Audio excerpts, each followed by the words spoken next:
Okay, welcome to the podcast. I'm your host today, Sam La Grasso, along with our Chief Operating Officer, Ryan Lesperance from Smash Creative Group, and Peter Lucido, Macomb County Prosecutor and Chief Law Enforcement Officer. Peter, thank you for being a part of this today. We really appreciate you being here. Appreciate being on it. Get a chance to talk to all of those people out there that are listening. So you got a great story, and we're happy to discuss it with you today. So thanks for coming. Sure. So I really want to just start with a little bit of a bio. I know Peter a little bit more as a friend. I've known him most of my adult life. First and foremost, he's an incredible family man. He had a wildly successful legal business. He was a great attorney, and he's a horrible golfer because he works so much. No, backing up. We can edit that after this. Yeah, right. Backing up, Peter had a reputation in the court. He was a great litigator. And on one hand, you didn't want to go up against him. But on the other hand, you kind of wanted to go up against him because it was worth the price of admission. He was pretty entertaining. And he gave all that up for us, really, for the people of Macomb County. So that's, for us, is incredibly important. And I want to make sure that everybody knows that, because a lot of people know Peter, his political role. He's up in Lansing banging it out on our behalf, or he's on the news talking about something all the time. Fighting for the people is the common theme. It's been his theme his entire professional career. So, but it's more important that you guys understand, where it all came from. And actually, really, all that he gave up to do this is super impressive and super important. So, so thank you. Mid-50s, you give it all up. Your kids are all but grown up, or close to it anyways at that time.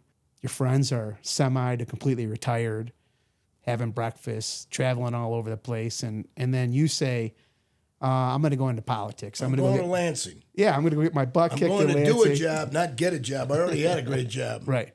You gave up a lot. I did it because it was important to me that somebody be heard. I saw people that were checks and a chair. They sat their ass in a chair and they took a check. Those are not the kind of individuals that belong there.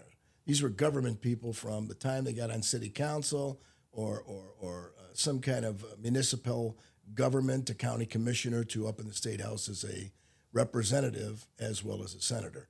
I believe in somebody who has already lived a career, understood what business takes, understood all of the things of the painstaking efforts of what it takes to get out of bed in the morning to go make a buck, go ahead and keep your employees happy, take good care of them, and at the end of the night put your head on the pillow and said that this is the life I chose, and it's important for me to go ahead and make sure that I follow through.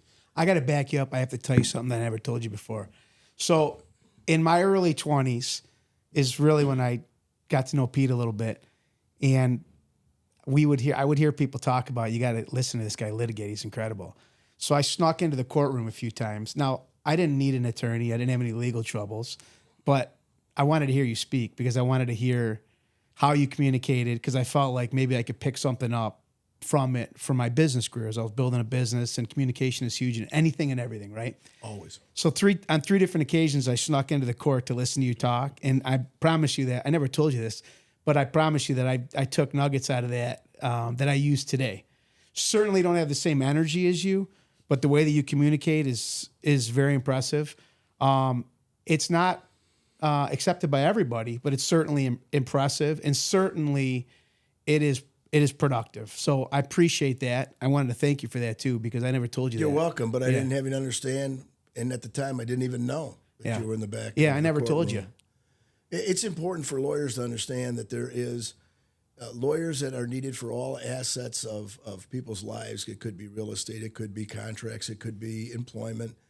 But when you go into a courtroom, it's an arena. It's a sanctuary for me, and that's where I found my most return on my investment in my law career, because I had a chance to talk to jurors, judges, make arguments that were actually in the grayest areas of the law. And sometimes it didn't work out the way it did, but I went up and fixed the law then, because that was my passion. I said, all these mistakes that I saw that people were getting into, I have to change this, because who else is going to go to Lansing and put in, after almost 30 plus years of practice, change the law to make it right for the people? Excellent. So we appreciate that. I said that before, and I say it again.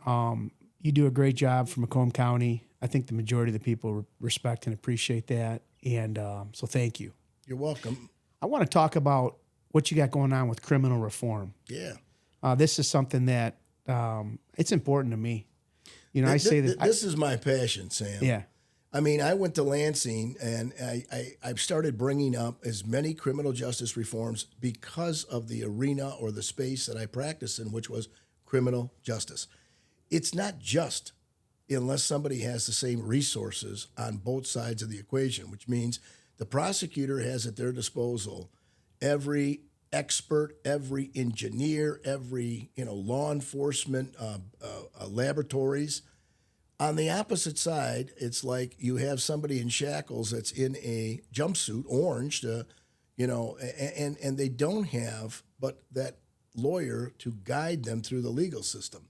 So if you really are saying that our justice system is just, don't they deserve to have the same resources and tools? And when I was in the Capitol, I said that the criminal defense fund needs to be funded because what's the use of saying it's a fair system if optically you're not fighting with the same weapons?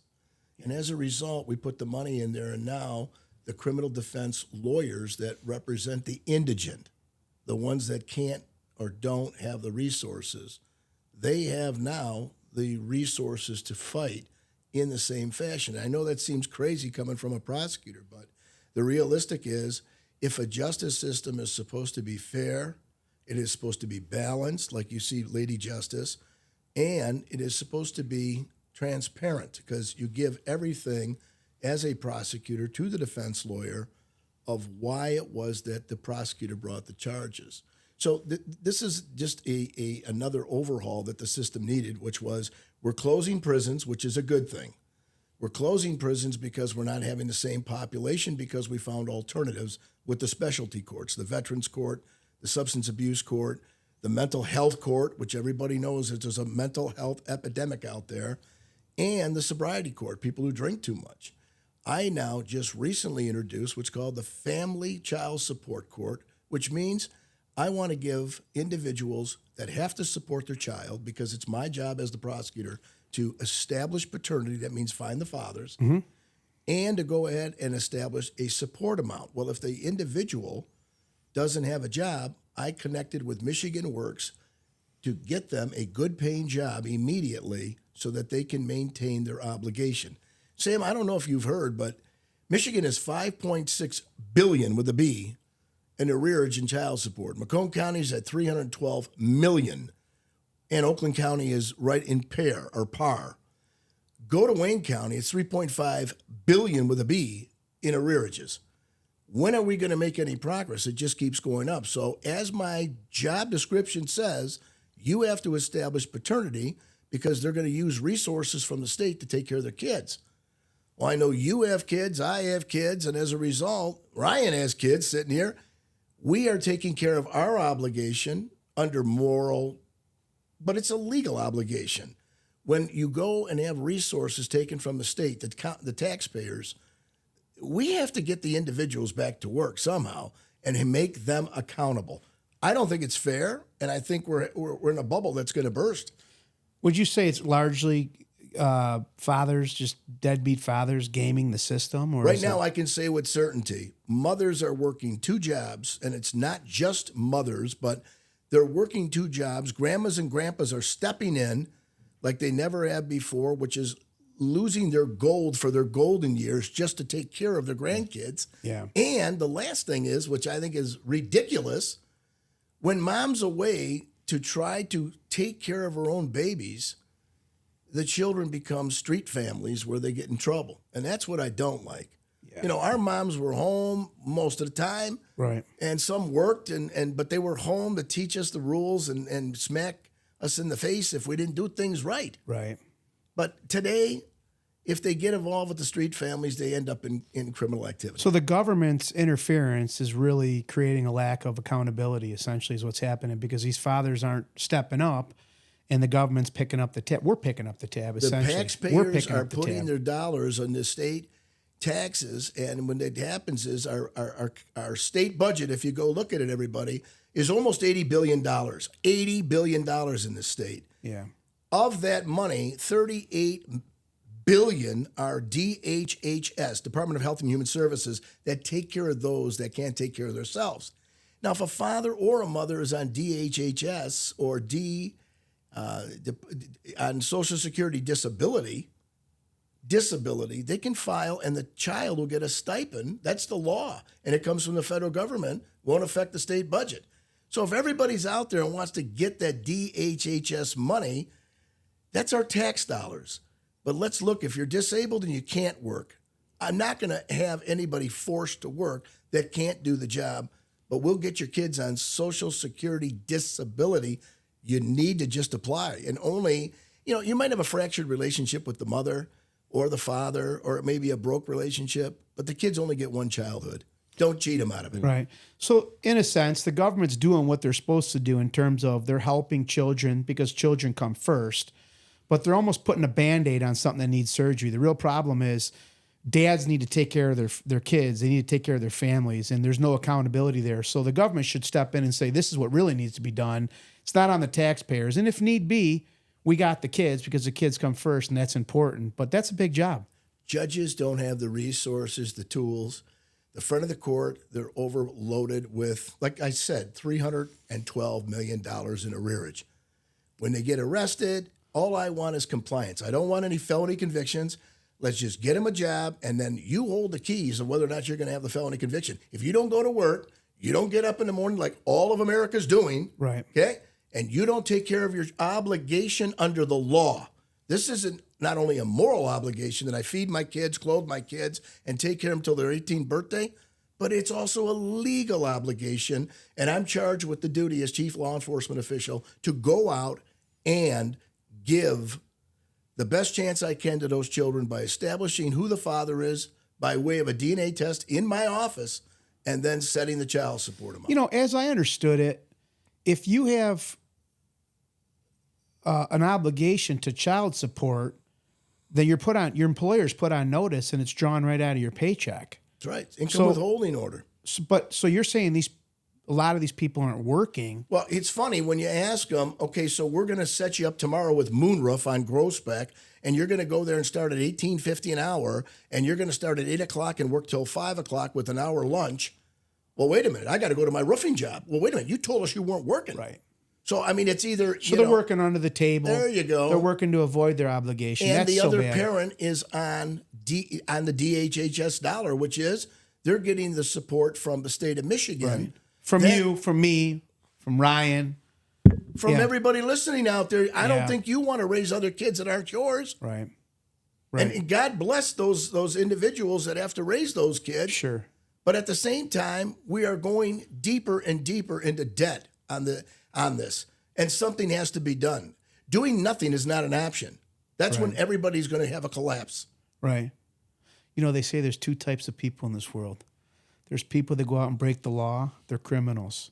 And then there's people that go out there and break the law and they don't get caught. They're lucky. All kidding aside.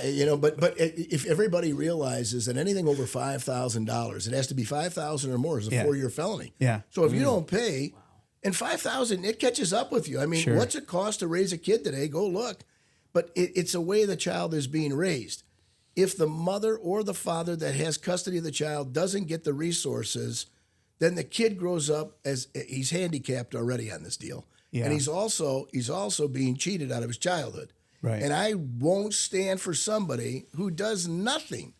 If they make a commitment to have a baby, they should go ahead and make sure you support it. So this is the first initiative in the country. I haven't seen anything of the 50 states that says a child support. So it's a government-business partnership, essentially. It doesn't cost the taxpayers a dime. Yeah, and I could tell you from being in business, I mean, it's not like we don't need people. It's like we're always in need of good people. And so, that's great. Are you doing the same thing for like criminal offenders as well? Michigan Works is doing soft felonies.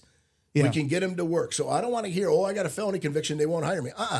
We also did clean slate legislation to get rid of those felonies on their record. Yeah. After 10 years. So I got to tell you a story. Actually, I'm telling everybody a story. You kind of already know this, and I won't say no names, but I have a very dear friend of mine that got in a bunch of trouble when he was 16 years old. He got put in prison for life at 16 years old. And he got out, fortunately. Fortunately for him, he had a great judge that kept his eye on him, Tony Viviano. He saw something in him, and he kept his eye on him. And when he got his opportunity, my friend really never forgot about this Mr. Viviano. He's amazing. But he saw that in kids. Yep. I see that a lot. But anyways, he gets out of prison. Fast forward, starts a business like a year later. He's still in business, got an amazing business, happily married for over 20 years, 2 amazing kids. He's an awesome, awesome guy. Goes out of his way to hire people that have either gotten in trouble in the past or just in general. He goes out of his way because he sees that people have a disadvantage when, and he shared stories with me, building his business. He could never go get a loan because he has a record. He could never apply for a job. Every time he tried to apply for a job before he started his business, like they won't hire him. Just tough road. It's almost like it encourages them to just end up right back in the same problem system that they were in before. It's like repeat offenders, and it's like, I know so many good people that have gotten in trouble with the law that, goodness gracious, I feel like every one of us, I said in the beginning, kind of half kiddingly, but it's like all of us have, put ourselves in a position where we could have gotten in trouble over time. And it's so frowned upon, and there's nobody that wants to help in the business world. I don't understand it. Why is the system set up like that? What are you doing to help these people? Because there's so many amazing people out there that have had, trouble with the law in the past that are more than capable of being great contributors to society. And if it was just tilted a little bit more evenly, I feel like we could all benefit. We don't give anybody that goes behind bars any skills, and they can get an education, a GED, or they can get a college degree. The reality is, what skill sets do you have when you come out of prison? If you've done a stretch of 20 years because you did something pretty damn bad, you have to give them training. And that's what this whole program that I'm putting together is. It's already in place. We have all of the what's called infrastructure with having a court system, friend of the court system, probation department, prosecutors that have to prosecute anything $5,000 or more because it's a felony. And we also have every type of resource out there from Michigan Works that has thousands of jobs. Like you said, you need people in your business. We want to give soft, low-level felonies the opportunity to get back into the workforce and development. The governor has over and over said we're losing talented workforce development individuals. We need to develop that space. We have to have unskilled, semi-skilled, and fully skilled. Michigan Works will give you those skills. They'll put you through a trade school. Those are, years ago, my dad went to a trade school. Sure. When he went to high school. He worked 2 weeks and he went to school 2 weeks at a time to learn a trade. As a result, in reference to what we can see is we have to give an opportunity because they are accountable by going to prison. But you got to give redemption when they get out. That's the key. Right. Accountability first, then they deserve redemption. Otherwise, the system doesn't work. So we're filling those job voids with individuals that have an obligation with child support or can't find a job. The Lucido administration is going to get you back to work. But you got to want halfway. You got to meet me halfway. Sure. You got to get out of bed. You got to go to work. You got to do the things that is going to build credibility first back with you. And more importantly, having the opportunity you can show what you're made of. I love it. Yeah. So accountability. And then you give redemption. That's right. I like it a lot. That's great. Good to hear. I'm going to change topics. And this is more on Ryan's game here. But AI is a huge thing. We talk about it all the time. We've done a few different podcasts on it. It's a big part of our business. Yep. It's becoming a larger part of our business. Every week something changes. Something is more, the AI is more capable, and it's, makes It's us scary, Sam. Oh, it's amazing. Scary. Yeah, it keeps us so efficient. We just keep getting better and better. But what is government doing to keep up? They always say that reputation of the government is, they're a little bit behind. They got to catch up. They got to be more efficient. They're not working on their own dollar. But I sense following you with your business background that you're not like that. So what are you guys doing in regards to using technology to communicate and to do everything that it's capable of inside of the government? the Every prosecutor's office. politician, and I guess that's a new name they gave me, even though I'm an educated man with all kinds of degrees, my passion is accountability and transparency for government dollars, because I want the same thing as a taxpayer. I want to know what you're doing with my money. I want to know how you're spending my money. I want to know what my rate of return of investment is, Right. like anybody else that runs a business. Right. The problem is people that don't have that same understanding do not know what the public is really looking for. So with AI, I noticed that every newspaper out there is going by the wayside. It is. Look at they closed down on 16 and Mound, the Detroit News factory, where they were making the Detroit News and Free Press. Sure. And what did they do? Well, you're going to need journalists. So don't think that anybody wants to take your job, because I have a communications director in the Macomb County Prosecutor's Office that is creating what's called news releases about the activities that are going on in our county. And we have 28 law enforcement offices that are reporting to us, like Shelby, Sterling, Washington, Bruce. We have them all in the Sheriff's Department and Warren and just all over the county. When we have a case, I want to disclose with transparency, honesty, not slanted in journalism, factual information as to what happened in these cases. And we get it out every day called a news release. At the end of the week, I want to package those news releases, put it through AI, and be able to let the person know they can listen to a podcast on the way to work. They can listen to a podcast while they're getting ready in the morning, because you can multitask. Can you believe that? You don't have to have a newspaper or magazine in front of you. You can listen to the articles encapsulated and packaged for you to understand what's going on in your community, or how the initiatives of the Macomb County Prosecutor's Office is spending your tax dollars. I think this is the way of the future, because we already had a communications director check the facts, validate the information, write it truthfully, honesty, and transparently, with no slant to it either side of the issue. Hence, we're giving it to you by way of AI. And I'll tell you what, I don't have the time nor the resources to try to do a live podcast every single day, Right. and package it all together. This is a way that the taxpayer gets the information for no extra cost, because we're funneling it through the AI. I'm going to call it the AI computer. Yeah. But listen, everybody, when you see something online of a news article, don't you see right below it, if you want to listen to the article, press here. People want to be entertained Right. Sure. with the news. Well, yeah, of course so.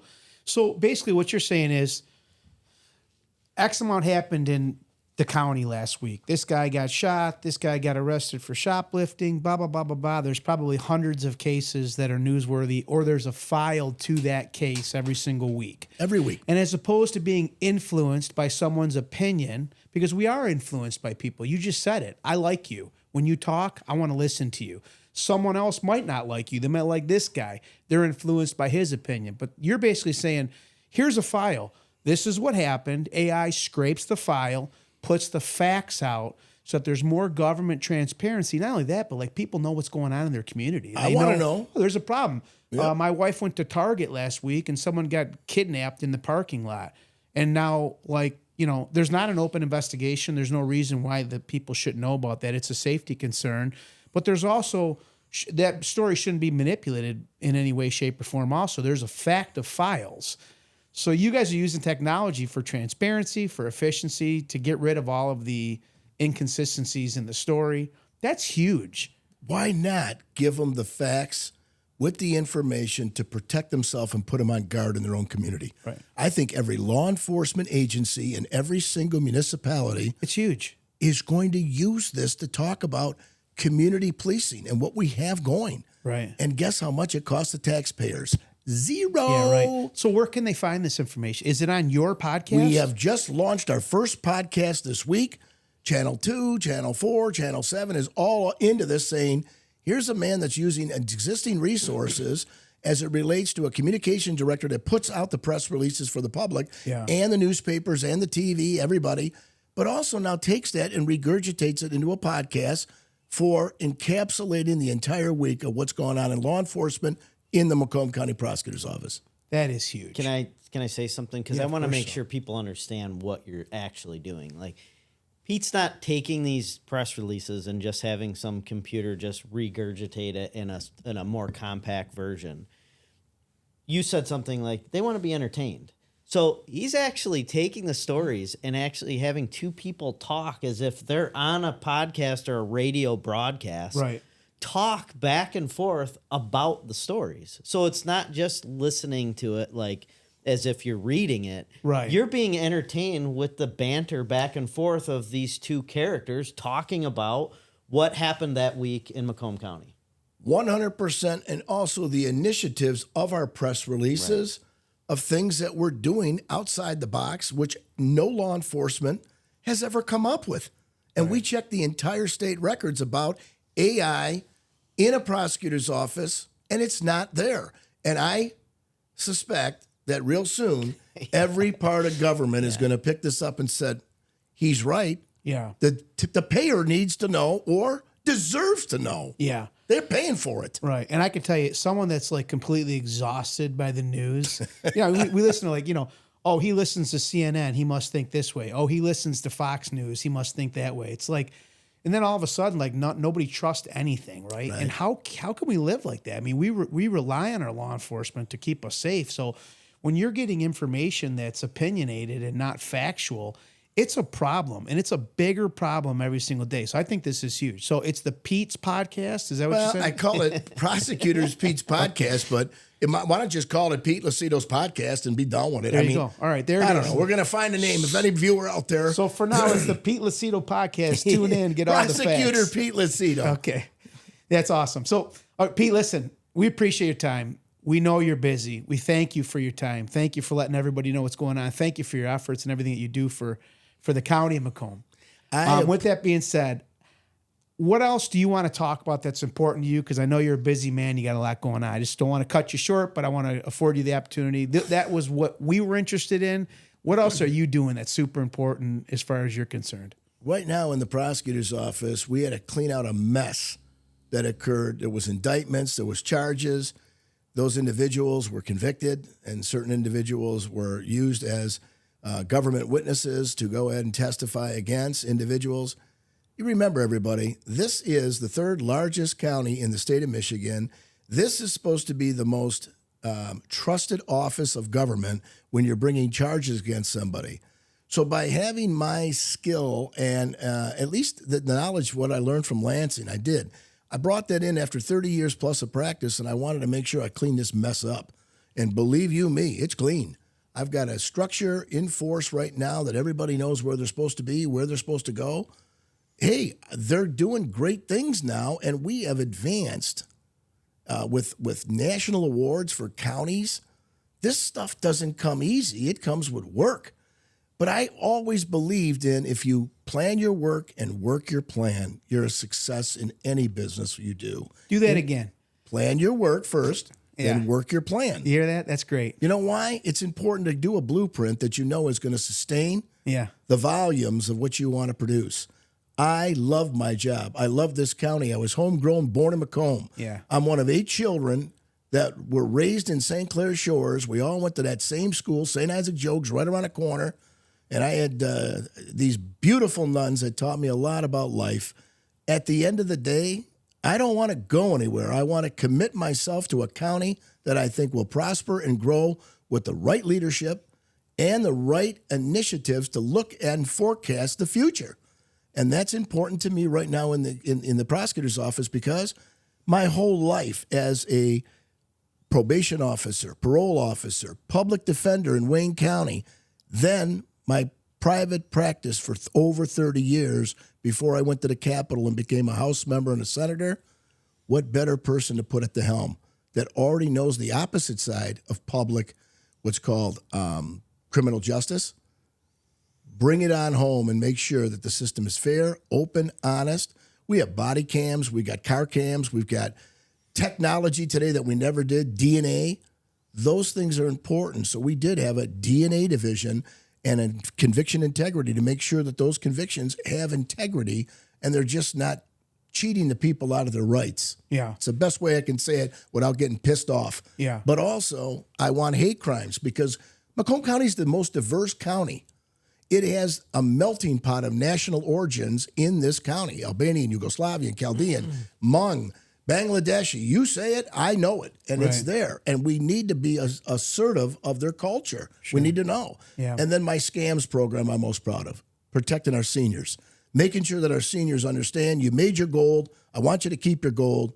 Let me go ahead and give you some tools to make sure you don't get scammed out of your gold. Right. Peter, you're doing a great job. We appreciate it. It takes a special individual with really thick skin to do this job, and it's so important. So it's important that everybody understands this. Without guys like this that are willing to jump in the fire on our behalf, we got big problems. So I truly appreciate it. Thanks, Sam. I know the voters appreciate it because they obviously show up in large numbers to vote for you time and time again. Of course, you have your people that don't like you, and that's just part of the game. If you're doing something really right, you're going to have some people that are really loud on the other side of the story. So it's like, we appreciate that. I think most people see through it. Thank you. Yeah, but before we leave, I just want to tell anyone out there, if you have another plan, another option or alternative, by all means, I'll slide mine out and put yours in. But every time I ask at the table, does anybody have any options or alternatives better than what I offer? Yeah. Don't hear nothing. Yeah. So excuses are easy, but decisions are not, right? no, they're not. And you got to live by those decisions. Yeah, no question. Peter, thank you. We appreciate your time. Thank you, Sam. And thank you, Ryan. We Thanks wish you to the continued listeners. success, and I hope to do this again soon. Thanks, Sam. Yeah, thank you. Thank you.